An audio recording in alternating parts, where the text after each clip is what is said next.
A, legal action lawsuits and update, district court case. Mr. Hunt? Yes, thank you, Mr. President.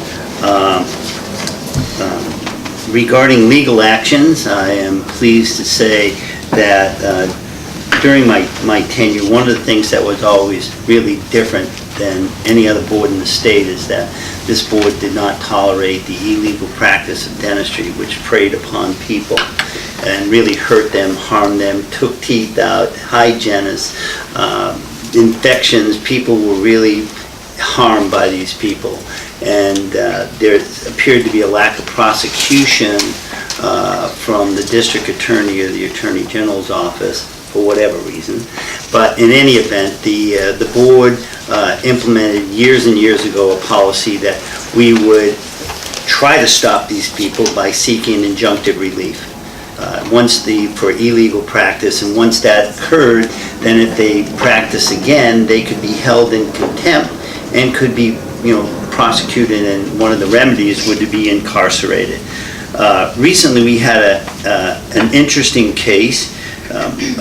Marco Castor, because everything here is public record. A few years ago, he was a person who did not have a license. He was extracting teeth, doing everything in an unsafe, unsterilized environment, and we sought an injunctive relief. The court issued a permanent injunction. Subsequently, Mr.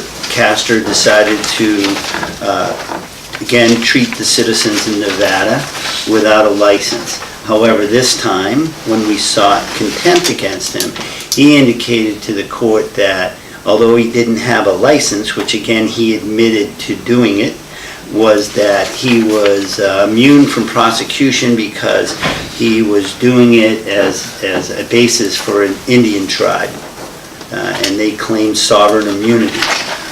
The argument, in my opinion, was frivolous because under the United States Code, in order to even have that immunity, as an Indian nation, you have to claim sovereign immunity, which has to be granted by the federal government. There's a list of 255 recognized tribes in the United States. Of course, this particular tribe was not one of those tribes. In addition, the argument was that anyone could go and get treatment at this facility if they became, for lack of a better term, an Indian for a day. So you'd give them $5 and you would be a member of the tribe. It sounds preposterous, I know, but the court wanted to make sure that there was no possible appropriate legal arguments. And in addition, I pointed out to them, although this may sound clever, there really was irreparable harm created against our fellow citizens, because in this particular case, of course, there's no infection control. In addition to that, if they were going to do a root canal on our undercover investigator and had no ability to issue either pain meds or antibiotics. So it wasn't just about this esoteric arguments of immunity. It really was at the heart and soul of protecting our fellow citizens.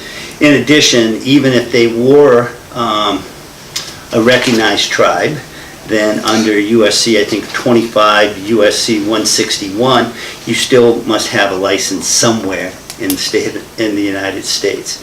I'm happy to announce that the court held Mr. Casco in contempt a few days ago, and on May 9th, the court will consider whether or not to impose incarceration. And the board was awarded all of its fees and costs.